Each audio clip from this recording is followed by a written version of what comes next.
I understand that members from across the House will have questions on the tax system for me today. I remind them that tax announcements will be made in the budget on the 30th of October alongside an independent forecast from the Office for Budget Responsibility. This will be a budget to fix the foundations, to rebuild Britain and to ensure working people are better off.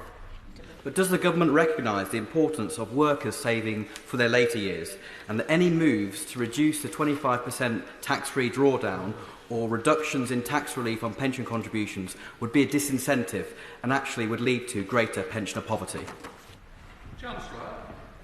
I thank the honourable member for that follow-up question. For many people who work hard and save for retirement, that money is not enough. I recognise that, and I believe that every penny saved into a pension should get a decent return. Billions of pounds of investment could be unlocked in the UK economy and could work better for those saving for retirement.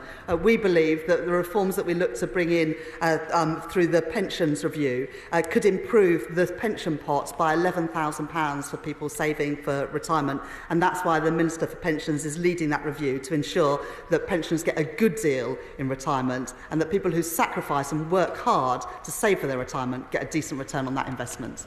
Could she give the House the assurance that the single-person discount, which is so important to pensioners who are already losing out because of the absence of the winter fuel allowance, that she can guarantee today, put gladness into all their hearts across the country by saying she will not look at removing that single-person discount, so important to people, elderly people in particular, who live on small incomes? I find it astonishing that members opposite, after running down the economy in the way that they have, after the Chancellor had to come to this House to talk about the billions of pounds black hole that they're now trying to claim, that this government is about raising taxes. This government is about making sure that working people are better off, and will intend to do that. During the election, Labour promised on more than 50 occasions not to increase taxes on working people. Do they recognise that working people have pensions too?